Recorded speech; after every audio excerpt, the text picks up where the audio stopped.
அனைவருக்கும் வணக்கம். டிஎன்பிசில இருந்து ஒரு முக்கியமான அறிவிப்பு வெளியிட்டிருக்காங்க. என்ன அப்படின்னா, பேக்லாக் வேகன்சியை இந்த ஆண்டு நாங்கள் ஃபில் பண்ண போறோம் அப்படின்னு. அது SC/STக்கான பேக்லாக் வேகன்சி ஃபில் பண்ண போறாங்க. அதாவது குரூப் 1, குரூப் 2, குரூப் 4க்கு எவ்வளவு வேகன்சி பேக்லாக்ல இருக்கு, பின்னடைவு காலி பணியிடங்கள் அர்த்தம் அதுக்கு. அதுல SCக்கு எவ்வளவு போஸ்டிங் எக்ஸ்ட்ரா கொடுக்குறாங்க. அதாவது இது என்ன அர்த்தம் அப்படின்னா, கொடுத்துருக்க நோட்டிபிகேஷன்ல இல்லாம எக்ஸ்ட்ரா இது வரைக்கும் பின்னடைவு காலி பணியிடங்கள் ஒரு டிபார்ட்மெண்ட்ல இவ்வளவு பேர் தான் SC இருக்கணும்ன்ற ரேஷியோ இருக்கு, ரிசர்வேஷன். அதைப்படி இல்லாத காலி பணியிடங்களை நிரப்புறது தான் இந்த பேக்லாக் வேகன்சி. அந்த அடிப்படையில் குரூப் 1க்கு எவ்வளோ, குரூப் 2க்கு எவ்வளோ, குரூப் 4க்கு எவ்வளோ அப்படின்னு பார்த்துருக்கோம்.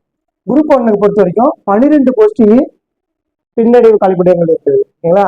குரூப் 2, 2A ரெண்டுத்துக்குமே சேர்த்து மொத்தம் எத்தனை போஸ்டிங் இருக்கு? 135 பேரை செலக்ட் பண்ண போறாங்க. அதுக்கு அடுத்தது குரூப் 4ல இது எல்லாமே தனியா ஜீரோ எஸ்டோ இல்ல விஓஓ தனியா ஸ்பெசிஃபை பண்ணல. மொத்தமா 434 வேகன்சி குரூப் 4க்கு SC/STக்கான இது காலி பண்ணி பின்னடைவு காலி பணியிடங்கள் அறிவிச்சிருக்காங்க. இப்போ மொத்தமா டிஎன்பிசில இந்த 2024ல எவ்வளவு பின்னடைவு காலி பணியிடங்களை எடுக்க போறாங்க அப்படின்னா, டோட்டல் வேகன்சி எவ்வளவுனா 581 பேரை இதுல இருந்து எடுக்க போறாங்க.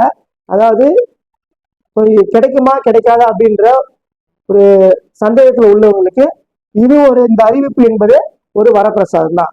ஸோ நம்ம பொறுத்திருந்து பார்ப்போம். அவங்கள மாதிரி ஆட்களுக்கெல்லாம் கிடைக்கும் கிடைக்காதா அப்படின்றத பொறுத்திருந்து பார்ப்போம். எல்லா ஃப்ரெண்ட்ஸ் சர்க்கிளுக்கும் ஷேர் பண்ணுங்க. இந்த அறிவிப்புன்றது எல்லாருக்கும் தெரிஞ்சிக்க வேண்டிய ஒரு முக்கியமான விஷயம். அதனால தான் இதை நான் பதிவாக போடுறேன். தேங்க்யூ. நல்லா பேசலாம்.